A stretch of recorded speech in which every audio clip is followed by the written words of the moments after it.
A while back, I did 2 videos where I talked about 5 things I loved and hated about Elite Dangerous. And now the turn has come to Star Citizen, where we're gonna go over 5 things that I both love and hate about the game.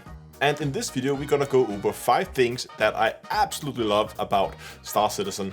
And then, in a future video, we're gonna talk about 5 things that I absolutely hate about the game. Today's video is brought to you by GameGlass. With GameGlass, you can take control of your ship using a tablet or a phone. You can try out some of the free pre-made shards, or you can also make your own custom shards and share them with the community through the built-in marketplace.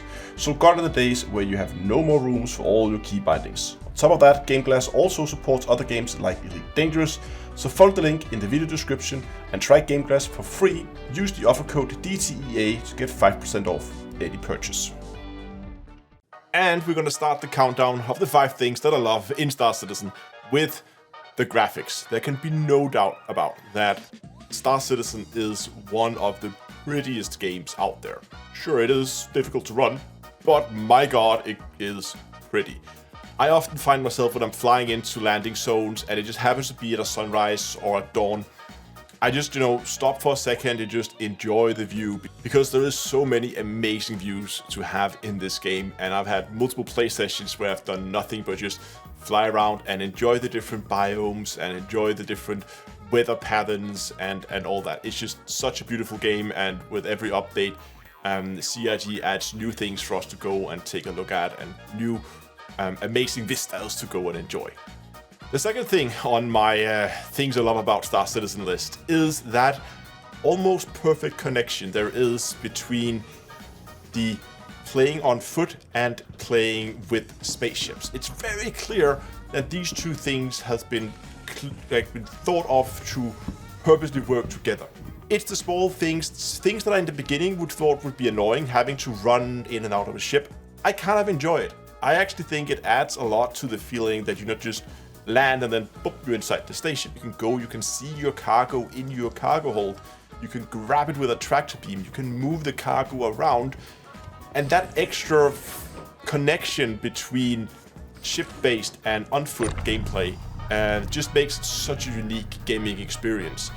And it just adds just to something as simple as trading. It just adds a lot that you walk through the cargo hold and you see all these boxes just lined up everywhere. Instead of it just being like a number on the screen saying there's 200 and whatever boxes in your cargo hold and you can't see them. Now the next thing is actually not that much about the game itself, but more about CIG themselves. Now you can critique CIG a lot, and a lot of it would be fair. I must admit that compared to what I've seen in other places, they do communicate really, really well. They are really good at showcasing not just what they're doing, not trying to they're trying to hide information from the community, but they want to show what they're doing, but they also want to show all the behind the scenes stuff that we normally don't see.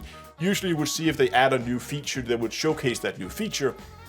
And what they also do is they showcase all the behind the scenes tool that we as players are never gonna see or never gonna play with, but there's still time they've spent building that's gonna help them moving forward.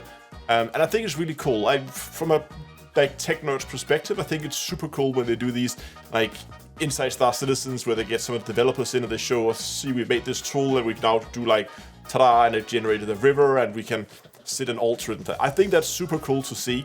The next up on my list is planet biomes, and it's kind of related to the graphics maybe, but I still thought it was big enough to have its own point on the list here. Planets are not just the same all over the place, right? If you take Microtech as a really good example, where you have areas that is like frozen wastelands, frozen hills and mountains, and everything is cold, and you move closer to the equator and it turns into this more lush tundra kind of feel with pine trees, and there's mountain rivers with glacial water and stuff like that coming down from the mountains, and just means that even though Star Citizen takes place in a relatively small star system with a limited number of bodies in it for us to explore, because the biomes change as much as they do, it just means that there is a lot more on the planets to explore. You can spend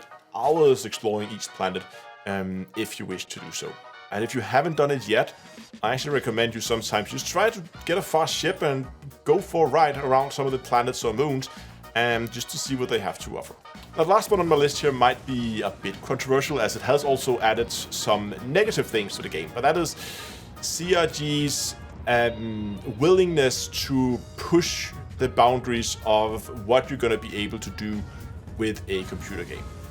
It's very clear that if they come up with an idea, if there's a request from the community that it would be really cool if we could do something, CRG, if the tools doesn't exist yet, the CRG is going to find a way to do it. The reason I think this might be a bit of a controversial point is because this, of course, is also one of the reasons why that we are now many years over deadline for when this game was supposed to be launched, and yet we are still stuck in this perpetual alpha state, because that scope keeps changing, they keep adding more stuff, they keep want to push into new areas. I kind of think it's interesting to follow, but I can also see from a let's get this game launched perspective that it doesn't help with those deadlines at all. Now that was my list of things that I like about Star Citizen. I would love to know what's your favorite thing about the game in the comment section below. And also, remember to stick around for the upcoming 5 things I hate about the game, so we can take a look at the downsides and the other side of the coin of Star Citizen. The subscribe button is right below this video. Thanks a lot for watching, and until next time, I will see you guys in space.